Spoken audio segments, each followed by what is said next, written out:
Well, resuming what we were saying, there's a thesis. God reigns over this world. That is demonstrated in something like the Sabbath, where God has set apart the entire creation to magnify Him.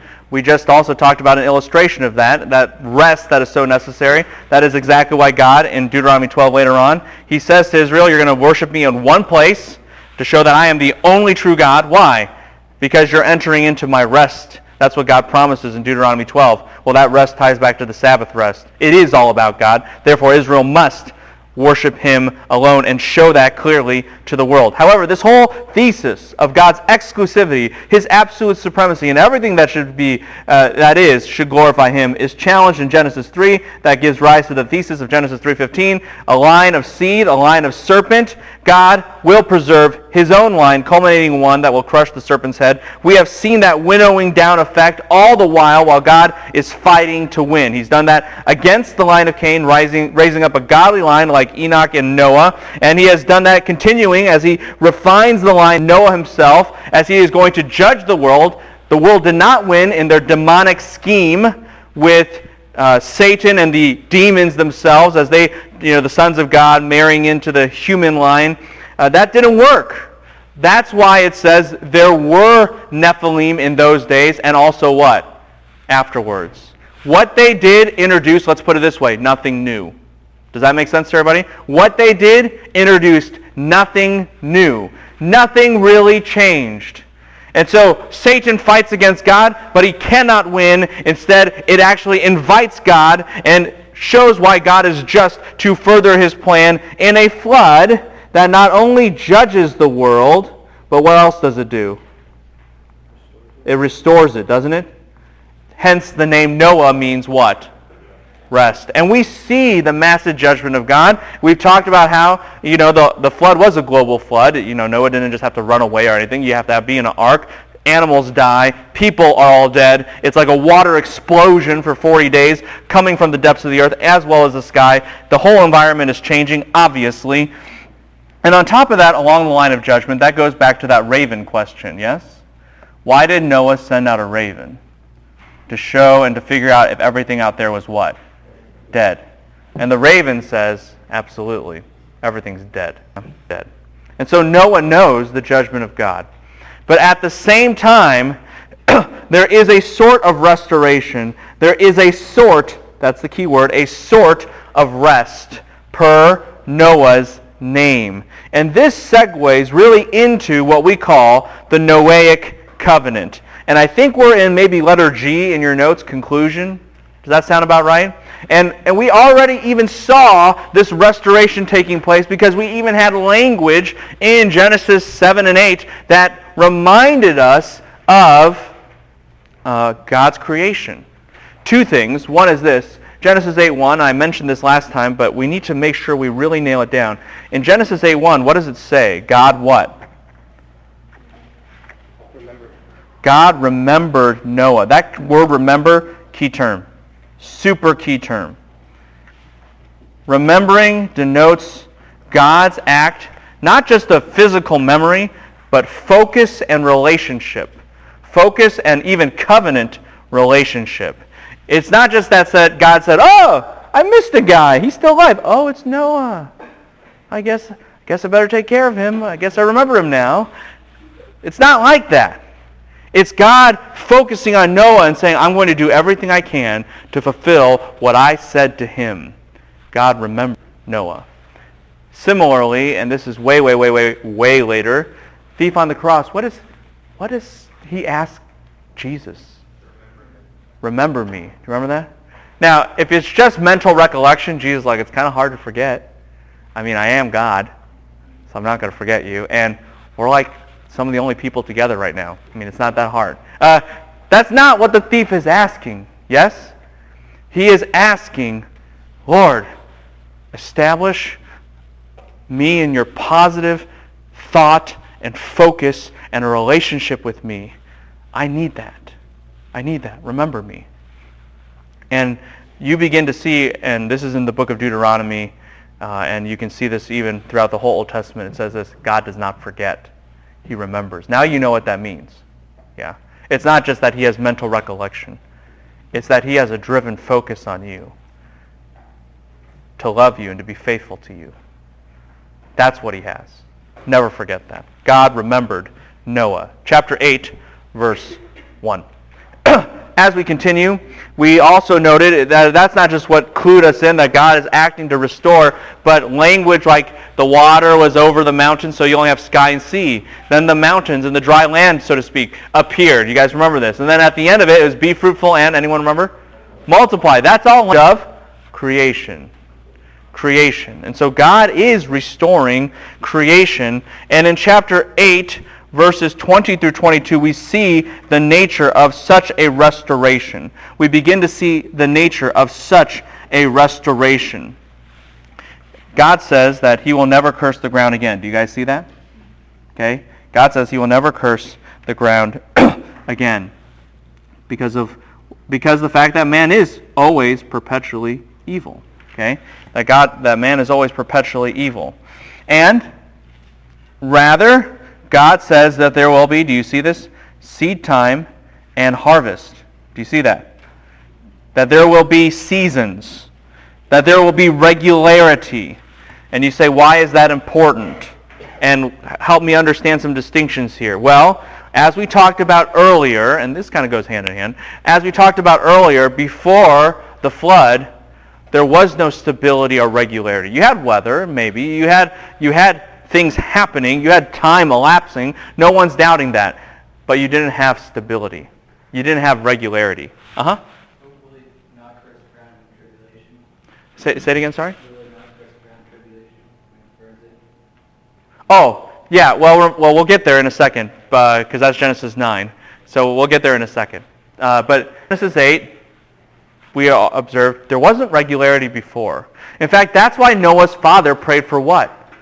What does Noah mean? Rest. Give us some stability. Give us some regularity. Allow the ground and the animals not to kill us. And so God begins to promise here that will actually begin to happen. God promises here that will actually begin to happen. Now, some of you rightly ask me, in Genesis 1, it talks about the sun, moon, and stars, although did God name those sun, moon, and stars? No, good. But those lights in the sky, they're used for seasons. However, those seasons refer specifically to time periods.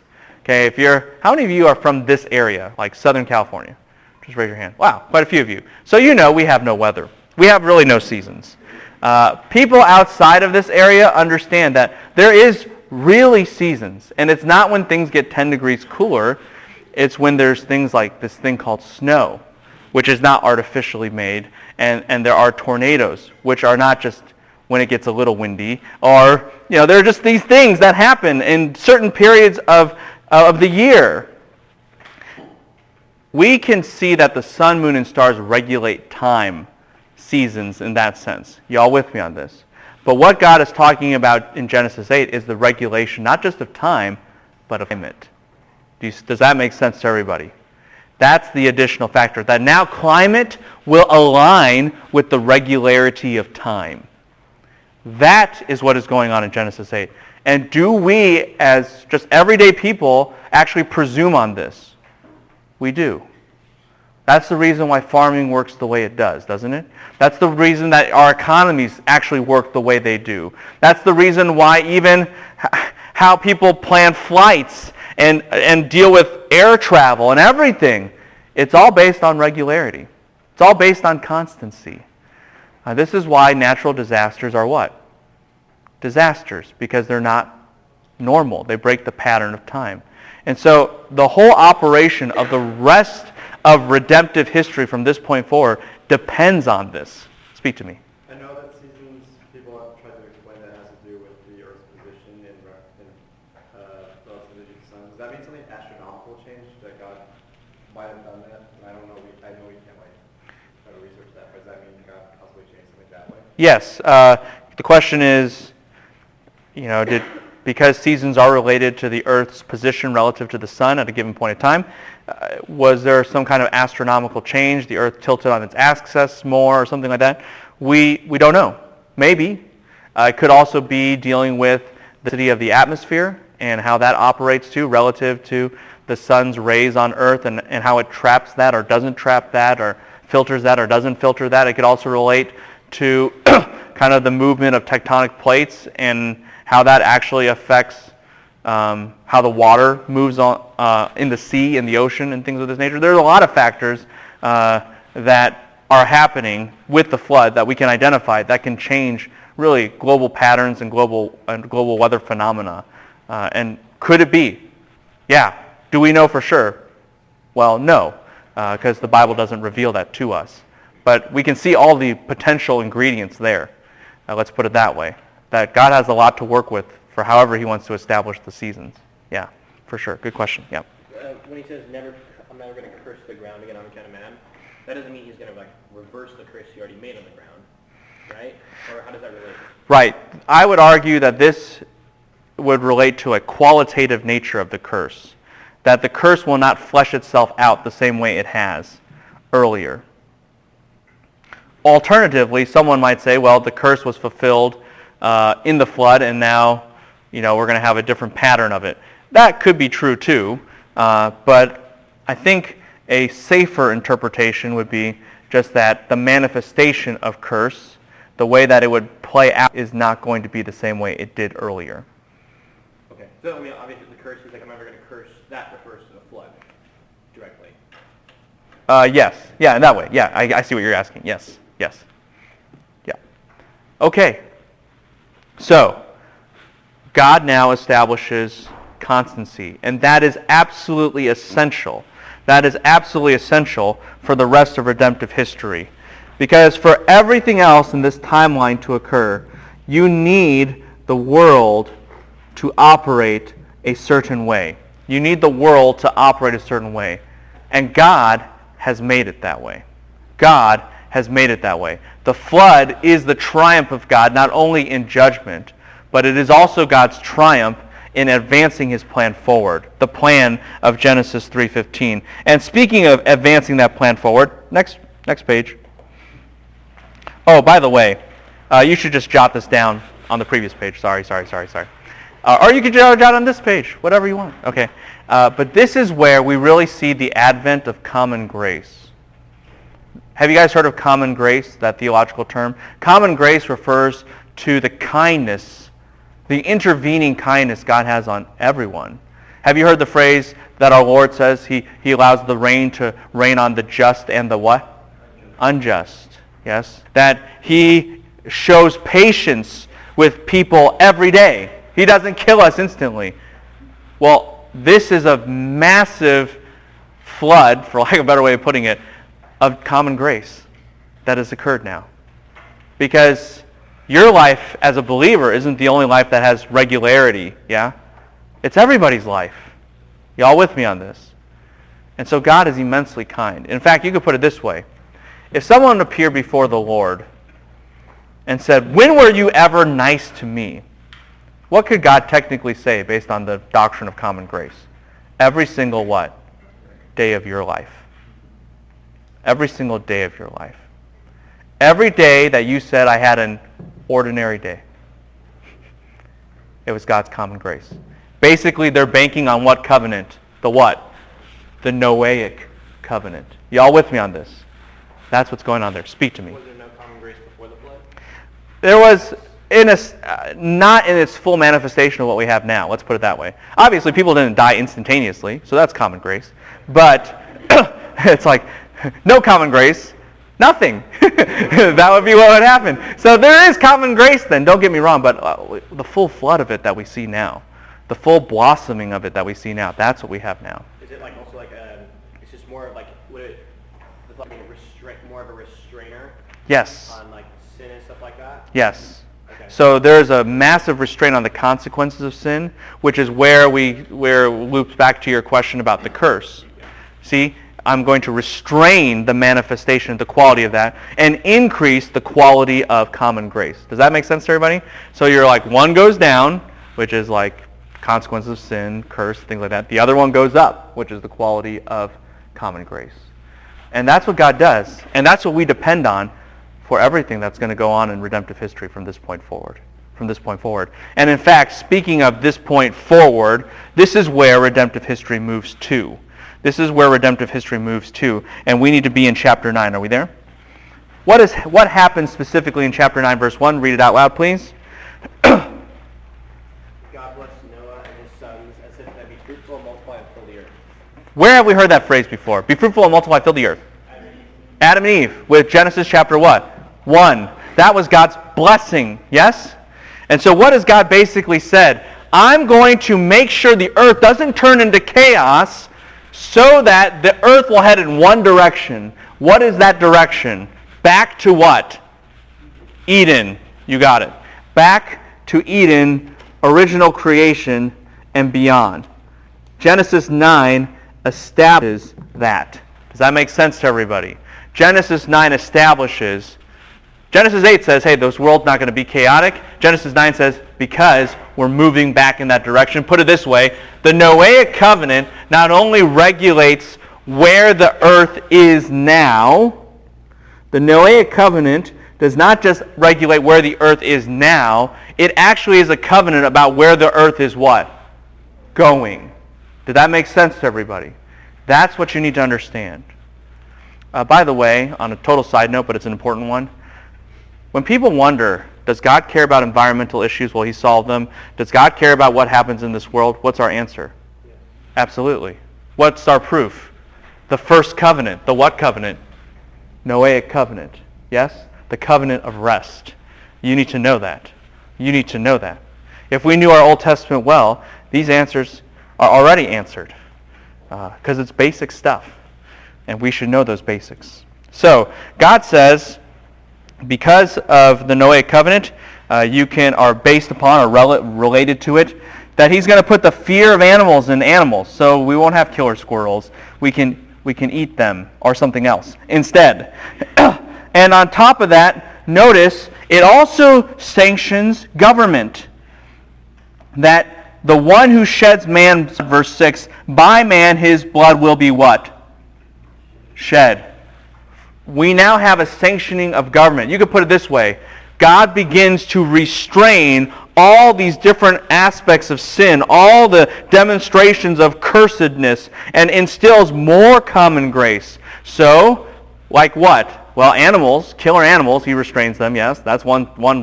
And there's another one. He restrains man. Man's wickedness by instituting what? Government. Does this make sense to everybody? When you have a deterrent where government can actually kill you for doing something wrong, hopefully less things wrong will happen. Yes?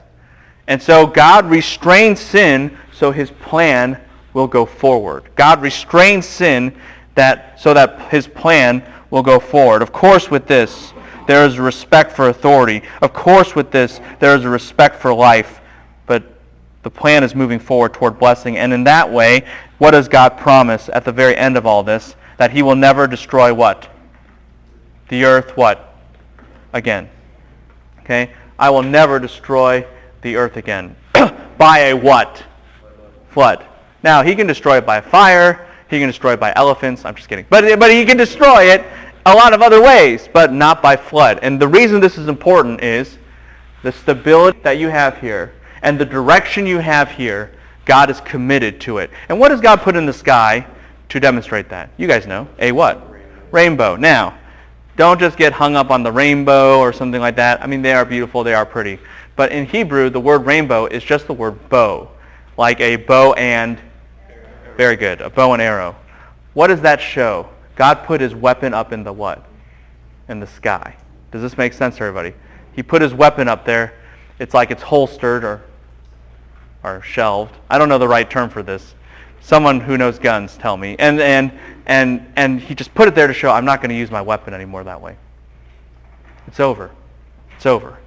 What shows that God has an agenda. He set it with the Noahic covenant. He set where it's going, and he is determined to get it because he put his bow and arrow up in the sky. Does this make sense to everybody? That is what is going on. And so now we have redemptive history moving forward. Moving forward in a way that it now can go, whereas before it could not because it needed that reset to take place. Point 4, any questions? What's the significance of like Oh yeah, everyone hear that? Like, why are the animals included? There's a bunch of reasons. One sets up for Hosea, but we don't have time to go there. And we'll do that next semester. But two is, it shows this. This covenant, this Noahic covenant, is not done by merit. You don't have to work hard to keep it. Why? Because he even made it with the what? Animals.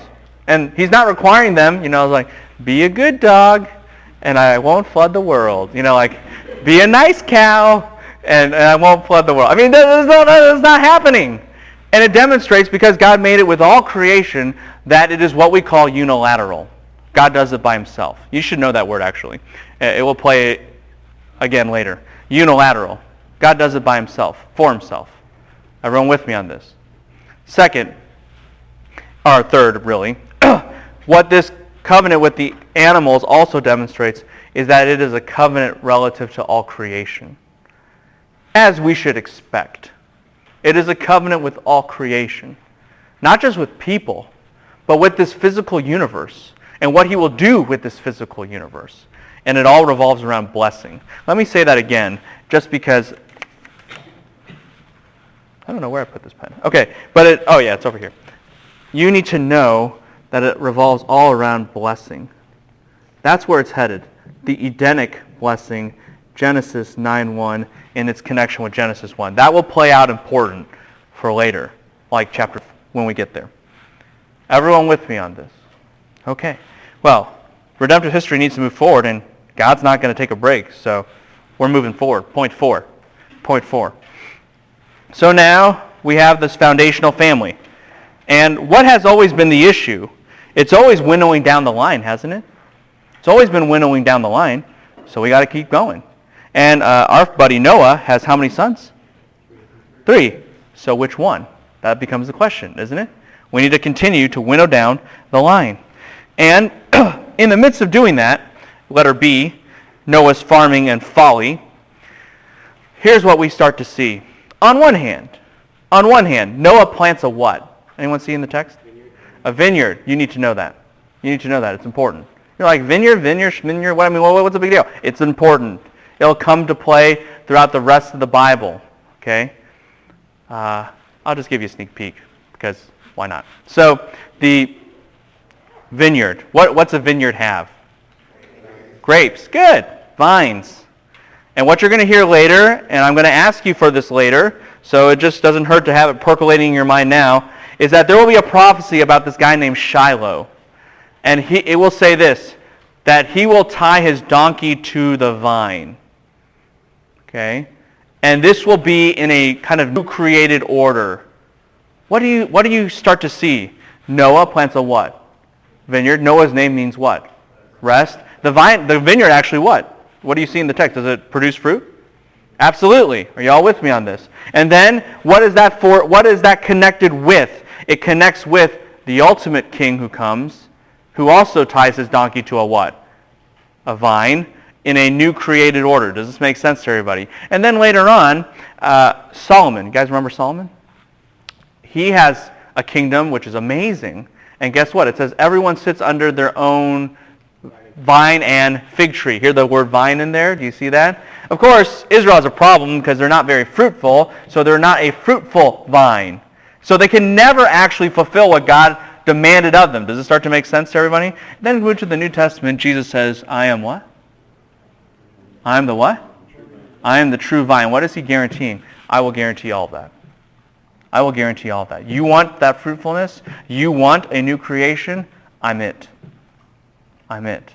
See that? That's a powerful statement, isn't it? So, all that to say is, vineyard matters. Okay? Vineyard matters. So Noah planted a vineyard. Now, sadly, or good thing, it grew. Which shows what? Unlike before, where what did God say about the cursed ground? It's always going to produce what kind of plants? Weeds and thorns and thistles to choke everything out. Does this vineyard grow? Yes. Which shows a semblance of rest, doesn't it? It shows a semblance of rest. But what's the problem? What does Noah use that vineyard to do? Get drunk. What does that show you about the human heart? Still sinful, right? Did the flood actually change people? It just changed the environment, but the people are still bad. So you know that redemptive history still has to resolve that issue. And God makes a big deal about that. He already said, people's hearts are still going to be bent on wickedness. He says that in chapter 8. So it's confirmed in chapter 9. Man is still sinful. Letter C, now the sons start to interact. And this sets up for a lot of stuff. Ham specifically acts shamefully, but Shem and Japheth act nobly. We don't know exactly what Ham did. I don't have time to talk about all the options, sadly, and all the innuendo that's going on. But let's just put it this way, bare minimum, Ham acted in a way that dishonored his father, right? We can see that in the text, yes? That he was shaming his father. Now, within that, what we need to understand is, what did God just establish? What did God just establish in the world? He restrained a bunch of sin in different ways, right? Fear in animals, that you can eat them. And what else did he say? What else did he establish? The idea of government, very good. Authority, yes? Authority. What did Ham do by violating his father or shaming his father? He actually rebelled against a form of what? Government. He rebelled against a governmental structure, a familial authority structure. Y'all with me on this? And it is for this very reason that Noah, letter D, gives a prophetic proclamation. A prophetic proclamation. Think about this with me. Ham, who is the son, violated his what? His what? His father. So now do you understand who is actually cursed in chapter 9? What does it say? Who is actually going to be cursed? Canaan. Canaan is not the same guy as Ham. Canaan is Ham's what? His what? Son. Why is that fair? You, my son, violated who? The father. So what? Your son will what? Violate you. Does this make sense to everybody? Did you get the logic there? It is exactly, the punishment totally fits the what? Fits the crime. It's totally fair. Totally fair. Now, lots of things are starting to happen because of this. God's plan is set further into motion. Because Canaan, where have you heard Canaan or Canaanites? Joshua, like what a big event starts with a C. The conquest, yes? They're supposed to they're in the promised land and they're supposed to be conquered. What does God already start to hint at to Israel? I've already been planning this conquest, what? For a long time. It's a fulfillment of prophecy. It's a fulfillment of righteous judgment. Does this make sense to everybody? And by the way, where is Israel hearing these words at times? They're on the plains of Moab ready to go into the what? Promised land. Now do you start to see what's going on, yes? On top of that, God is ordaining at this moment the destiny of nations. God is ordaining the destiny of nations. You have Ham, who's cursed. You have Japheth, who will be blessed in Shem. And you have Shem, whose God is blessed, so to speak. And Shem will be mightily used by him thereby. Does this make sense to everybody? By the way, Shem is where you get, anyone know the word? And when you're against the Jewish people, sometimes people say you're anti-Semite. It's anti-Shemite. The family of Shem is what they're referring to there. Does this make sense to everybody? God is already setting up in his plan for how the nations will interact. More on that in a second. Well, Noah, by his prophecy, has set forth history. He has established, God has used him rather, to establish a world headed in a certain direction, preserved by the Noahic covenant, by God's promises, and the very nature of the mechanics of how this world is going to go is actually ordained by Noah's prophetic proclamation. Y'all with me on this? So let's see how that works out. Next page. Next page, chapter 10. This is called the generations of the sons of Noah. This is also called, and you should just write, it's already in your notes, and you can highlight it or circle it, the table of nations. Do you see that under letter C1? Table of nations. Yes? Here's the main point. Here's the main point. The main point is The table of nations explains God's agenda for the nations. The table of nations explains God's agenda for the nations and why Israel then must exist. The table of nations explains God's agenda with the nations and thereby why Israel must exist. Think of it this way. Israel is a nation, isn't it? So you have to ask the question, why do you need one? Why do you need a nation? And the fact is that God has ordained nations, and you need to write this down. God has ordained nations as another restraint of sin. God has ordained nations as another restraint of sin. He restrains sin by restraining the animals, by having government, but even having nations, plural, is a restraint on sin. We'll see why in a second. But if you create nations for that reason, you need one nation to make an international impact. Does this make sense to everybody? And so, that's exactly what this table of nations is doing. It is showing Israel, there's all these nations out there, you're one of them. You're here to have an international impact. It shows why Israel must exist, both fundamentally because there are nations, but also teleologically are the end goal, which is to have an international impact on all these nations. Y'all with me on this? Good. So let's talk about these table of nations. Let's talk about these table of nations. From Noah, you have all the nations. And you can see that, note the inclusio, beginning of the bookend, end of the bookend. All right? And so, what you start to learn immediately is God has always been concerned about the nations. Write that down. God has always been concerned about the nations. Look, He's not just concerned about Israel. I believe in a future for Israel. I believe that they are God's chosen people, used by Him for very particular purposes. We're going to establish that. But before any of that, you have to understand, God always cared about the nations. God's always cared about the nations. The table of nations proves that. In fact, have you guys ever heard of prophecies like Gog and Magog? Have you heard that phrase before in Ezekiel? That all comes from the table of nations. That all comes from the table of nations. So if you really master this table of nations well, you begin to understand prophecy, because prophecy is just aligning with what God is doing in the table of nations and how He has ordained that all around the prophetic promise and prophecy that Noah had. Turn to the next page. You can see a map there of all these different nations and who they aligned with.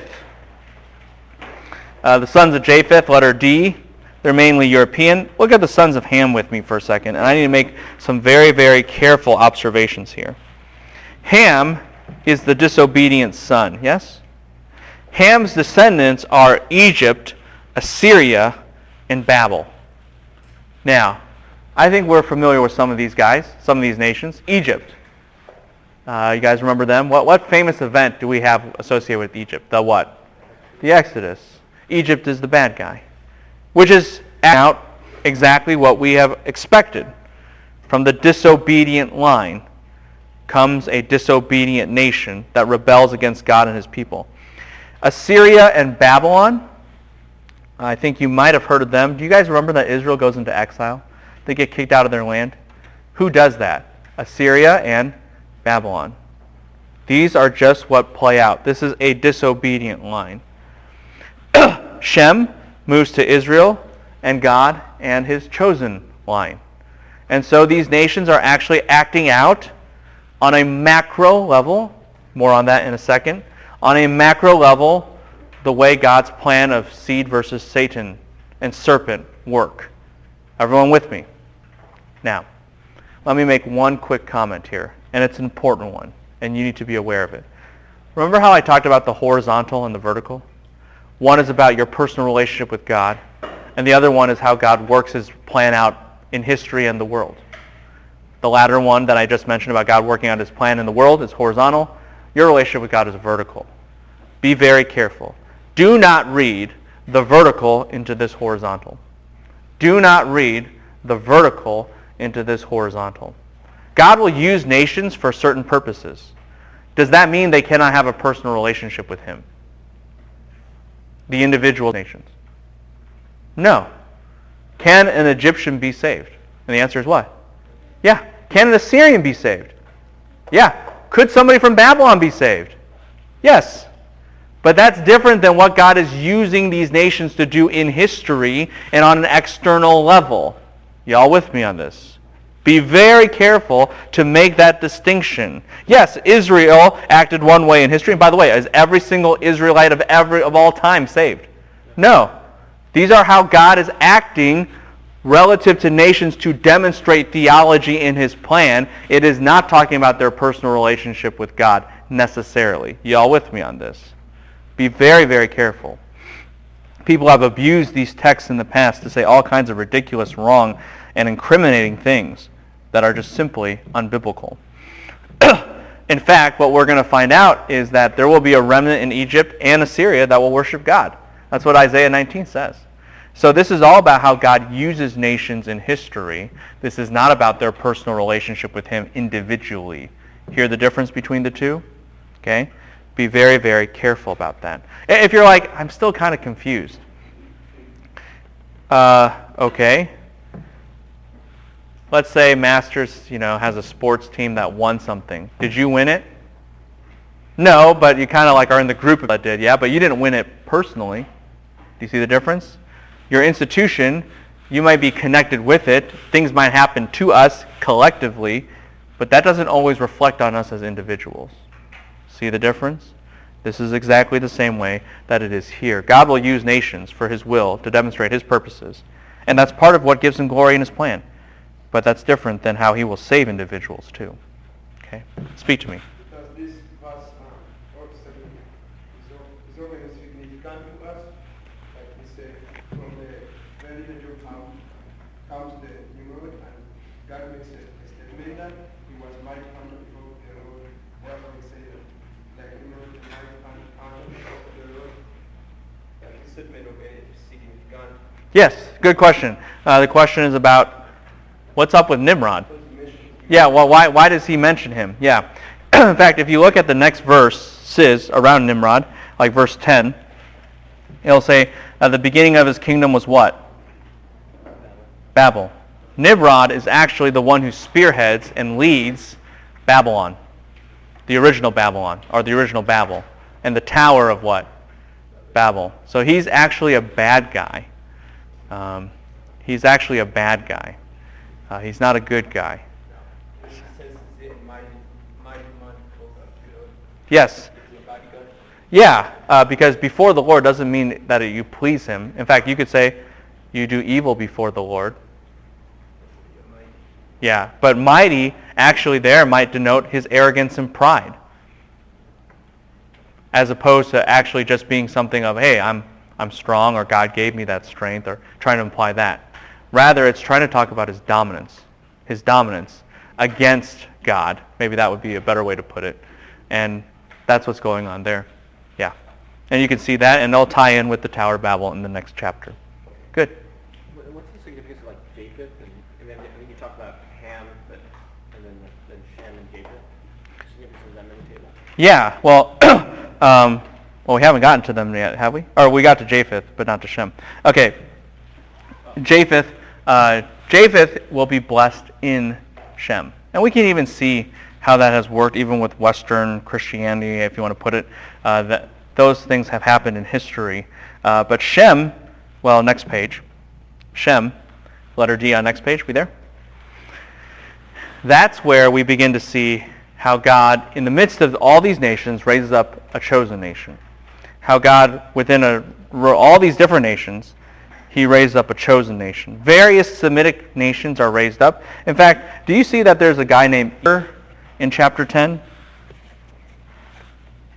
Eber, or I think that's what it says in English. No? Yes? Verse 24. Yes. Where have you heard Eber? Like or Ivrit, or the he. Instead of Eber, put an H on front. Hebrews. That's actually where we get the word Hebrew from. It's from Eber. Okay, and you're like, what? Is that really true? Yeah. It works in Hebrew just fine because it's Ever and Ivrit, which is that. Where do we get the H from? It's a long story. So it's okay. So the whole point is God is raising up the line, and you're already starting to see, well, this is Israel. Semites, Hebrews, and we're narrowing down the line further, yes? There are tons of nations in this table, yes? But God is starting to narrow it down further. Narrow it down further to a single nation. And we're going to narrow it further from there. But that's a different story for a different time. Now, Peleg. Peleg, some letter D, it talks about in those days of Peleg, the earth was divided. Everyone see that? No, yes, maybe so? Okay. What is that talking about? Some people argue that that was tectonic plates splitting apart or something like that. Maybe. But it's predominantly referring to this in context and not mutually exclusive with other options. What division happened in the earth? Like what major one? Yeah, the Tower of Babel. The Tower of Babel. And so now we see that Genesis 10 is setting up for and even presuming the Tower of Babel. That's where we got nations from. That's where we got nations from. That's where nations arise. And with that, point 2, we have the Tower of Babel. We need to have this because you need to understand why the nations are here. We've just established the nations are here. God has raised up a chosen line. The plan is continuing. But why do these nations exist? You need to know why. And like I said before, and you can just jot this down or have it memorized, it's nations are a way to restrain sin. Nations are a way to restrain sin. Something you need to know, letter A, about Genesis 11, it's in a chiasm. You say, what is a chiasm? A chiasm is basically a sandwich structure where the first line parallels the last line, the next line parallels the second to last line, and so on and so forth. And what is in the middle is the most important thing in a chiasm. Does this make sense to everybody? Okay, so this is like A, A1, B, B1, C, C1, D. That's the nature of a chiasm. Y'all with me on this? And you're like, I'm still having trouble understanding what it is. Okay. Chiasms are languages. Sandwiches have what usually on both sides? Bread, right? Like that bread and that bread. Then on the inside it has some meat and lettuce and tomato or whatever, yes? Now when you go to Subway or whatever sandwich shop you go to, or the Calf, and they say, what kind of sandwich do you want? Do you say, I want a whole wheat sandwich? You don't define the sandwich by what's on the outside. You define the sandwich by what? On the inside. The most important part of the chiasm, likewise, is on the inside. A chiasm, like a sandwich, has outside things parallel and inside things parallel, but the center of it is the most important thing, just like the center of a sandwich. You all with me on this? Now, look at your text, your notes. Do you see in letter B the chiastic structure of Genesis? What is it? The Lord came what? What does it say? The Lord came down. Why is that important? Yeah. Is a chiasm unique to Hebrew literature? Chiasm is not unique to Hebrew literature. Chiasms happen actually throughout the Bible, but chiasms happen even in English. Here's a good example. Have you ever read the story, if you give a mouse a cookie, or a pig a pancake, or a cat a cupcake, or whatever? I collect these books because they're always free with Happy Meals or whatever. So, and I'm like, hey, look, it's a chiasm. And my whole family's like, I don't even believe you. So they're like, I'm like, look, son, like center page, center of the chiasm. Da, da, da, da, da, da. And I'm like, I'm going to borrow this to bring to language class. He's like, okay. You're weird. Yeah, I know. But we have remember, if you give a mouse a cookie, it starts, if you give a mouse a cookie, you're going to have to give him milk and da da da da da. And then what does it end with? And then you're going to have to give him a glass of milk. And if you give a mouse milk, you're going to have to give him a what? Cookie. Did you see that? It's a chiasm. Okay? See, children's books, chiasms. You didn't even know it, but you were being literarily instructed and uplifted at that moment. All right? Genesis 11, 1 through 9 is a chiasm. That's much holier than if you give a mouse a cookie. And the point of it is in verse 5. The Lord came down. That's the center of the chiasm. Why is that important that God has to come down? In the Tower of Babel, why is it important God has to come down? Speak to me. He had to come down and see it. Elaborate. Someone more? Yes? All God's plans is the one that's moving it. Yes, he is moving all. He's central. But the physical action of coming down, why is that ironic? Tower didn't reach up to that. Yeah! Everyone's like, we're going to build a tall tower! And God's like, what? Let me go down and see that thing. Oh, yeah! You're there! That's the point. Does this make sense to everybody? What have we seen all along? The world and Satan think they can war against God and win. And what does God do? He wins. Big time. Flawless. Magnificent victories. And this is no exception. Turn to the next page and let me just kind of elaborate on this with us. The setting is that these nations have one language and one word. That's what it says in the text. This is basically nearly perfect communication. Nearly perfect communication. Even as we have one language, can we miscommunicate sometimes what we mean? We can not always say the word the right way or exactly express the word with the same definition. They had same language, same definitions of everything. It's like one dictionary. And when the world is so united, they have one purpose as they settle down in Shinar, and that is this, to rebel against God because they settled down. What did God tell everybody to do? Be fruitful and what? And then what? What's the last phrase? And fill the earth. You guys are supposed to move, yes? You guys are supposed to go everywhere. And what did they all decide? We're going everywhere. We're going to what? We're going to just stay right here. We're going to stay right here. And look at verse 3 of letter D, rebellion. What do they say? Let us what? Let's make some bricks. Let's burn some, let's refine some fire and then make some fire-baked bricks. And we'll build a what? Verse 4. A city and a tower. Why? Because we're not moving anywhere. We're staying right here. And why do they want to do that? Why do they want to do that? What do they want? Anyone see it in the text? Build a name for themselves. Yes. Everyone see that in the phrase? So that we may build a name for ourselves. Why? What have we heard about naming before? Who names? God names, yes?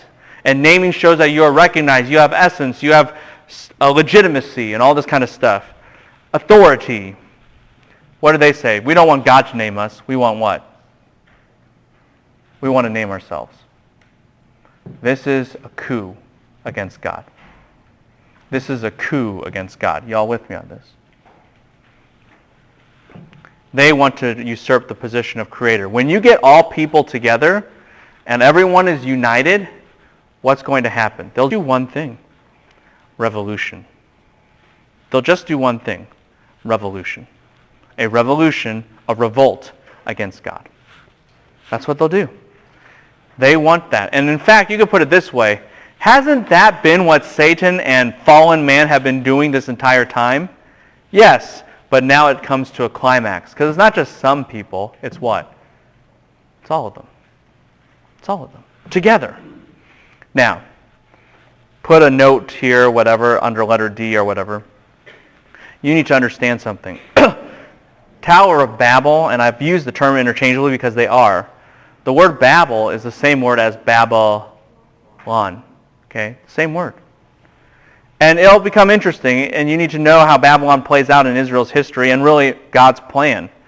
You have the Tower of Babel, first rebellion, yes? Then later on, Israel will be kicked out of their land by what nation? The Babylonians, yes? But then later on, even more, and it's already been prophesied in Isaiah and other books, but you have in Revelation, what? Babel coming back up, yes? And the whore of Babylon. Do you remember that kind of language, yes? And God destroys it. Do you remember this? Because what happens at the end is what happened at the what? Beginning.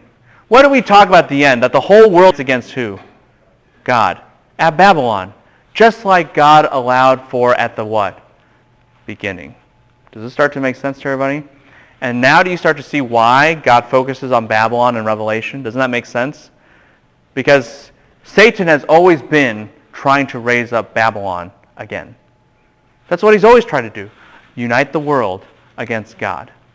And so at the very last minute, God will what? Allow him to do that. So he'll take them out definitively and finally. See this? So if you know what's going on here, You know what's going to go on later on. Make sense? All right. So this rebellion happens. Chapter 11, verse 5, God says, okay, let's go down. Your tall tower that reaches up into the sky has reached up nowhere.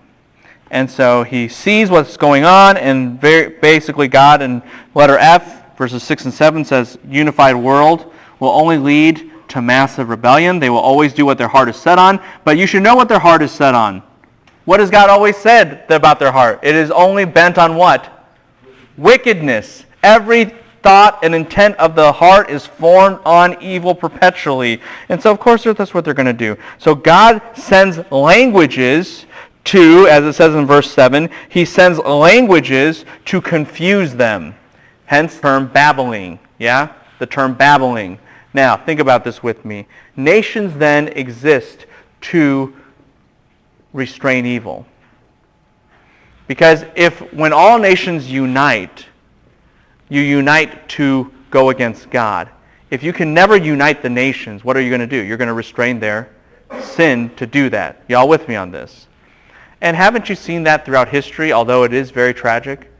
The selfishness of one nation counteracts the selfishness of what? Another nation, right?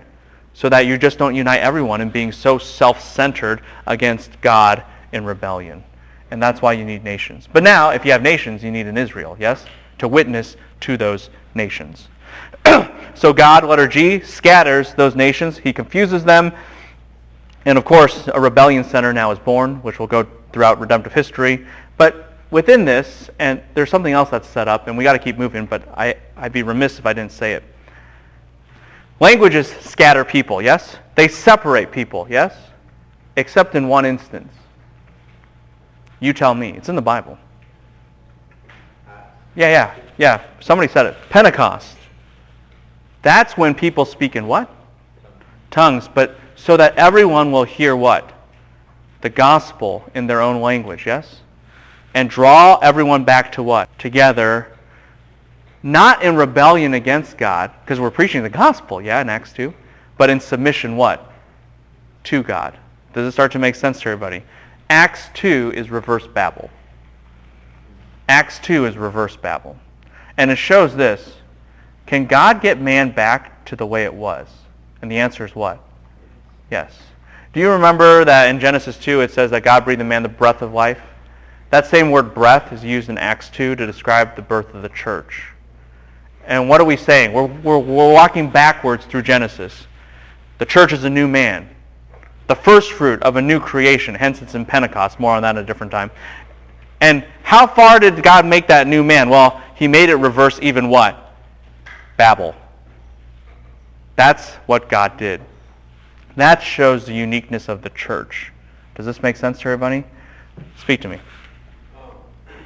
You got yet man to be in isolation, because when I look at Bible stuff, it was all about the nations coming together, and their agenda was to compare against God. Yes. And when I read Psalms 2, that the Christian people just gather themselves together again to fight against God. Yes. So did God create man to be in isolation, that whenever they come together, they just fight against him? Yes. That's right. Yeah. So that's right. That's a good connection with Psalm 2 there. Very good. Yep. Can you talk about like the middle key of him with the Lord's descent, and it's talking about let us? Oh yeah. Oh boy. Okay, so in some, let's just do it this way. Why the plural? Because the God who creates language can also confuse it. That's a simple answer. Would that be the full Trinity or just... Yeah. Well, because they all talk to each other, right? That's how we got language to begin with. That's how we got relationships to begin with. So when God, he says, I created language, I created relationships, I made it this way. So I have the right to what? Make it a different way. Why? Because I can. I am language in and of myself.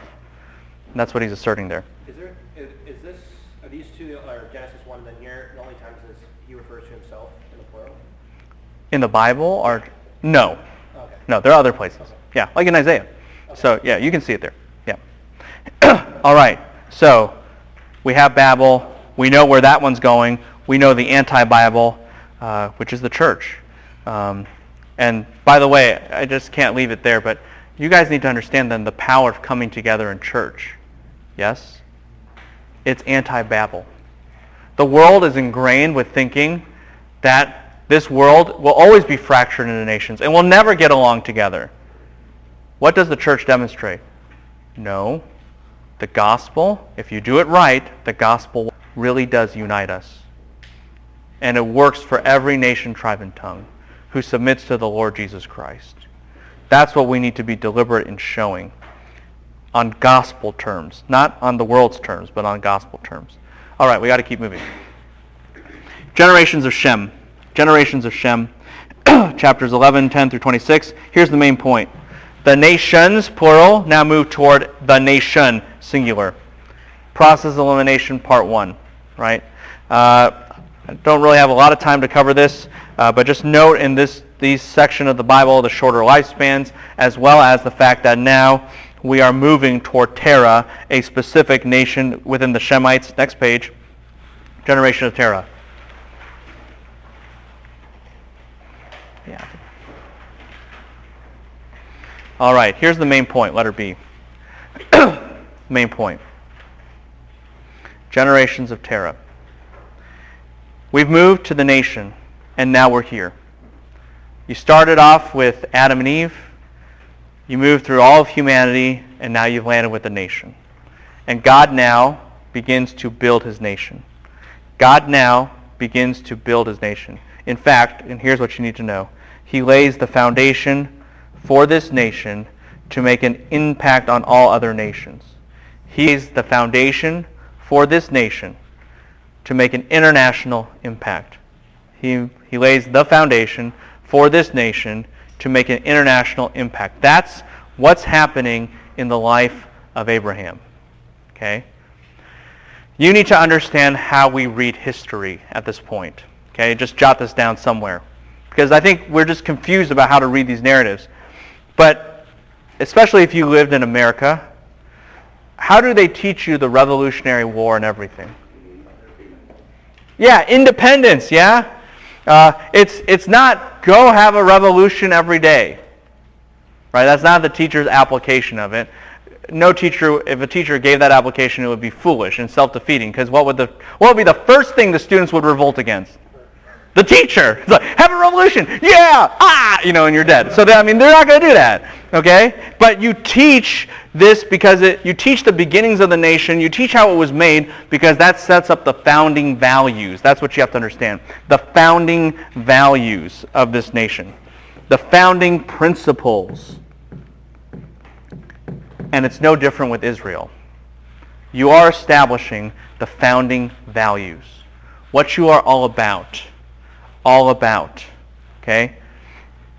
And with Abraham, you need to understand the founding values revolve around, and you need to know this term, another covenant called the Abrahamic covenant.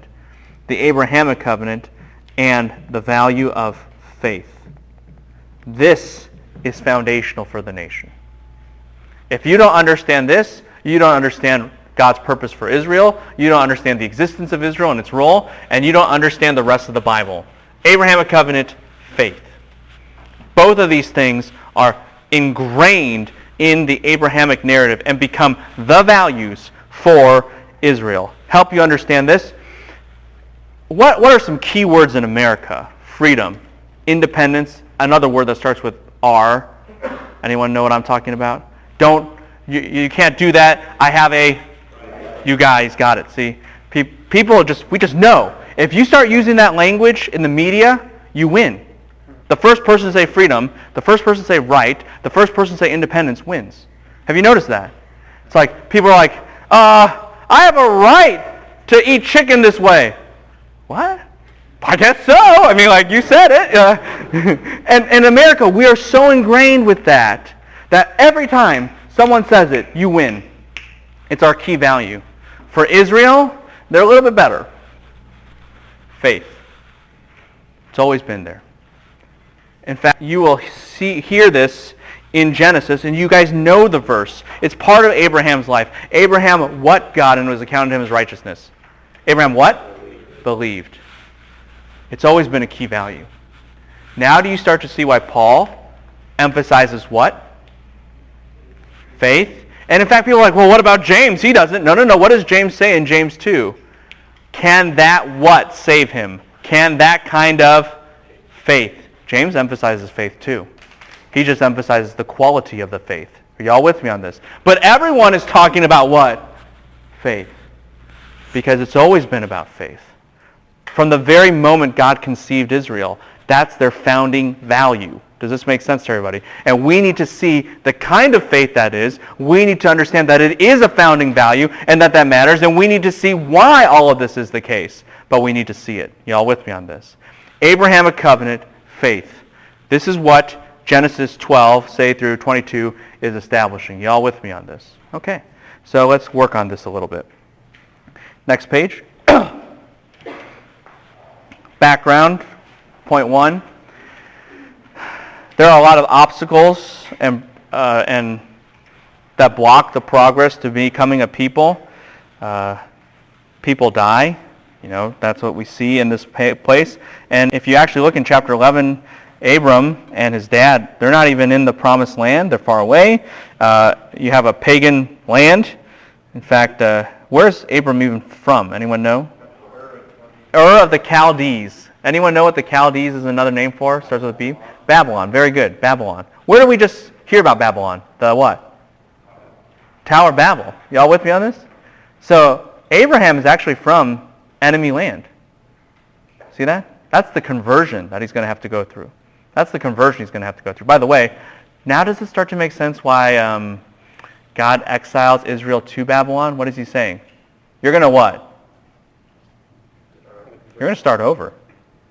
Right? You're going to go back to where you came from. And we're going to start from scratch. Okay? We're going to start over. That's what's going on there. But there's all these disadvantages. But at this moment, God calls Abram. God calls Abraham. Point 2. We there? We there? Now, do you see another inclusio?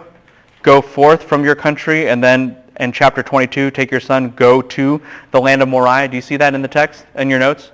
This is important, okay? You can't hear it in English, but in Hebrew, it's the same phrase. It's the same phrase, lakaha. Okay? It's very important. Why? Because what happens at the beginning will happen what? At the end. God says, Abram, you've got to trust me. Go. And at the end, when God tells him to give up his own son, this is the final exam. Y'all with me on this? This is the final exam. Are you going to trust me with everything? Even your what? Even your son. What did I say this text was all about? It's all about what? Faith. From beginning to end. The author, Moses, has made that intentional. It is all about faith from beginning to end. And that's what we need to understand. So, God now begins to instruct Abram in that regard. Letter A, chapter 12, verse 1. Abram, go from your land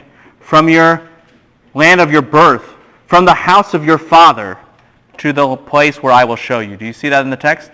Do you see how this would demand faith and trust in God and sacrifice of all else? It's not just your land, which you're familiar with. It's the land where you were what? Born. It's your homeland. It's your ethnicity. It's the land from which you're in the house of what? Your father. You say, well, what's the big deal about that? That's all of Abraham's stuff. Yeah? I mean, where do you get some of your stuff from? Where do you get a lot of your money from? For what? Parents. And God says, separate from all of that. Become poor. Don't have anything. Leave. That's an act of faith to trust in God for all the things that he promised to provide for him. After all, verse 2, here are God's promises. What's the first? Read it out loud, please, and you'll start to see some powerful things happening. I'll make you a great nation. Stop there. I will make you a what? Great nation. What have we seen in context? We have a bunch of nations, table of nations. Why? Because we need what? One nation to minister to them all. God says, this guy's it. This guy is it. Plan is moving forward. Yes? Keep reading. I'll make you a great nation, and it says, and I will bless you. Stop. I will what? Bless you. What did we say about the Noahic covenant? That it not only tells you what is going on, but where things are going. And where did I say things are going? Eden. Specifically what? Rest, and there was another term I had. Anyone remember? Blessing. Blessing. God blessed man, Noah, and said what? Be fruitful and multiply. It goes back to blessing. God says, how is that blessing going to take place? Through who? Through Abraham. The Noahic covenant is tied with what covenant now? The Abrahamic covenant. Ever that? The Noahic covenant is tied with the Abrahamic covenant. You want the Noahic covenant to fully flesh itself out in a new creation, Eden, rest, and blessing? It's going to happen through who? Abraham. Abrahamic blessing. I will bless you. Keep going. Man, I will make you a great name. Stop. I will make you a what? Great name. Why is that important? Yes, you guys got it. Babel, yeah? What do they want in Babel? Give me a what? A name. God says, they won't have it. What? You will. There will be a way for man to gain a name, but it won't be on your terms. It'll be on who? God's terms as he works through Israel. Does this make sense to everybody? And if you understand this now, and we can keep going, and I'll summarize this very quickly. I will bless those who bless you, curse those who curse you. All the what? Key, verse 3. What? All the nations, what? In you will be what? Blessed. The blessing of the Noahic covenant and all that is tied with it, with creation, is now officially tied with Israel. It is tied with Israel. And so with this you come three promises. Three promises. And these will be fleshed out further, and I'll talk more about them. But they make the DNA of Israel's core values, and that is this: land, to be a nation; seed, to raise up the people of a nation, culminating in the Messiah; and the final one, anyone know? Land, seed, and what? Blessing. A blessing not just for personal gain, but a blessing that is tied with Noahic and ultimately Edenic blessing. And that is what Israel's destiny is tied with. It is literally tied to the destiny of the world. Does this make sense to everybody? You could put it this way. You guys remember Lord of the Rings? Everything's tied with the ring, isn't it? It's like, this ring will kill Sauron. This ring will, stop the volcano of Middle-earth and kill the orcs, and even Arwen, isn't that her name, the elf? She's tied with the ring. Everything's tied with the ring. Everything now has started to become tied with who? Israel, because of the Abrahamic covenant. Does this make sense to everybody? Good. Have a good day.